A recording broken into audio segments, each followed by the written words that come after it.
Trailers for sale or rent.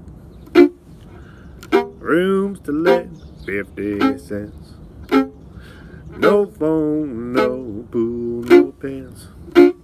I ain't got no cigarettes. I'm at 2 hours of pushing broom. Buys a 8 by 12 4-bedroom. I'm a man of means, by no means king of the road.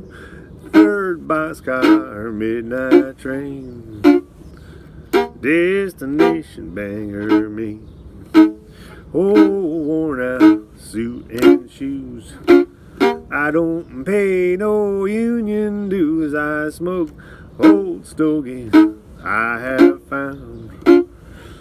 Short but not too big around. I'm a man of means, by no means king of the road. I know every engineer on every train, all of the children and all of their names, every handout in every town, and every line that ain't like when no one's around. I sing trailers for sale or rent.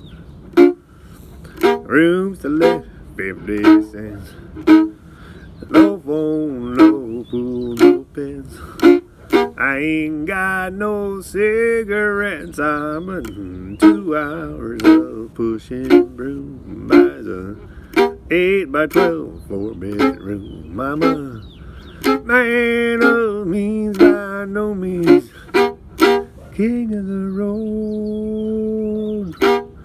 King of the road. King of the road. King of the road.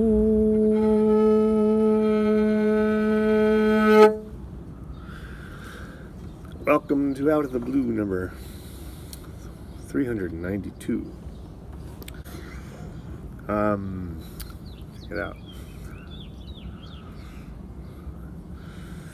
And if you do not want to hear about Neo-Swedenborgianism, but you just want to hear little tunes like that, well then click stop now.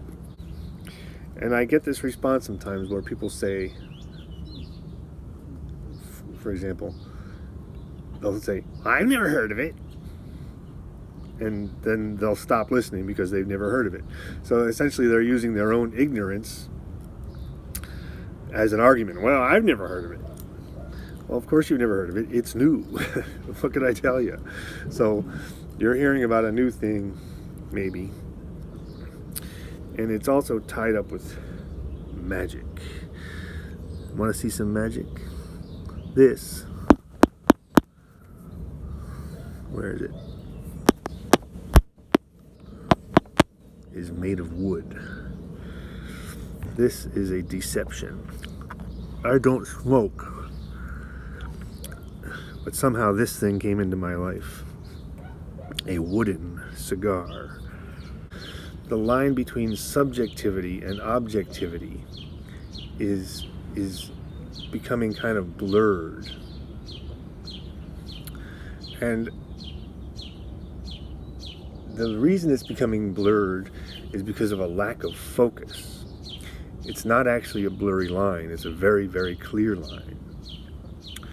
And I'll give you an example. So, boiling water boils at 212 degrees Fahrenheit.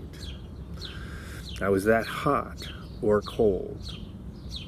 Speaking objectively, it is neither hot nor cold, because hot and cold are subjective terms.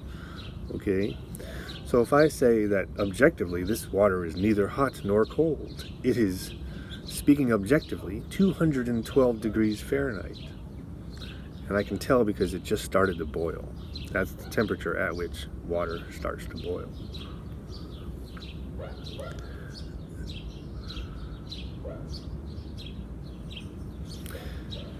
So, can I pour it on your foot? Will you take your shoe off and let me pour it on your foot? Well, no, you shouldn't, because subjectively it is very hot. And so We live inside a subjective world, and we try through science to get an objective picture. And we in college they talk about moving closer to an understanding. And we try to get as objective as possible. But it is not possible to be both human and completely objective, because we are stuck in this subjective viewpoint.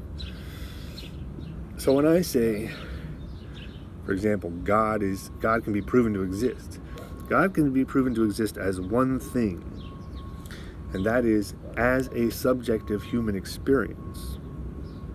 Heaven can be proven to exist as one thing, as a subjective human experience.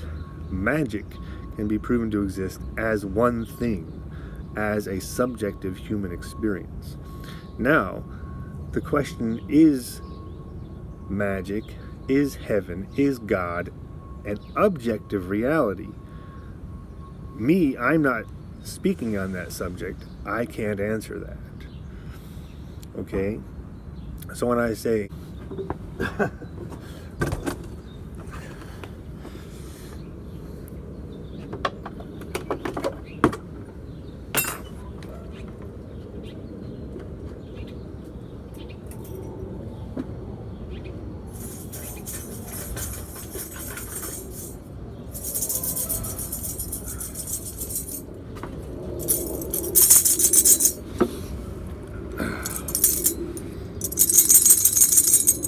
the symbol of Neo-Swedenborgianism is a circle within a circle, which is symbolic of a sphere within a sphere.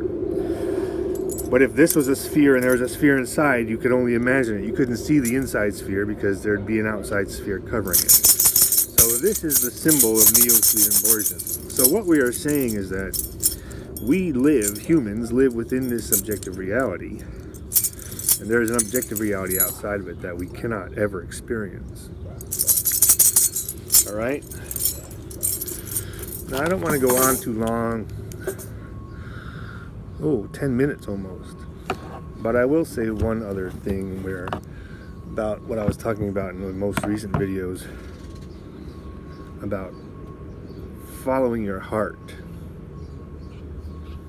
And basically that following your heart creates a straight line in four-dimensional space-time.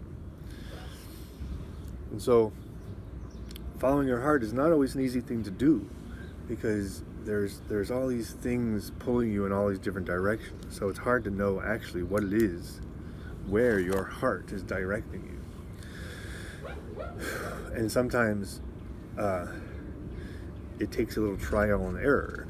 Or sometimes you follow your heart to one place and you get there, and then you have to take it from there. And so we live on this planet with a sun and a moon, which curiously are the same size visually in the sky. The moon is a rock, the sun is a ball of fire.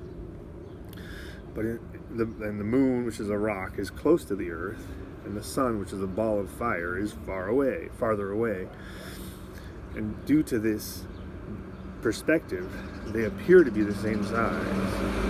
But actually the sun is much bigger and farther away, and the moon is smaller and closer. Now, we all know this.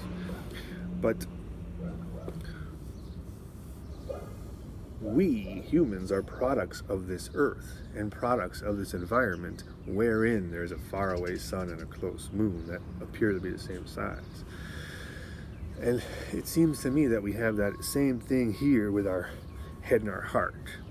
So there's, should you follow your head or your heart?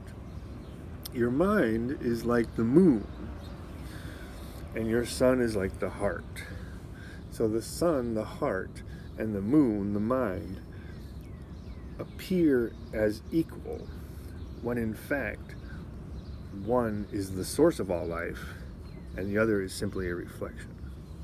So following your heart is like using a star to guide you, rather than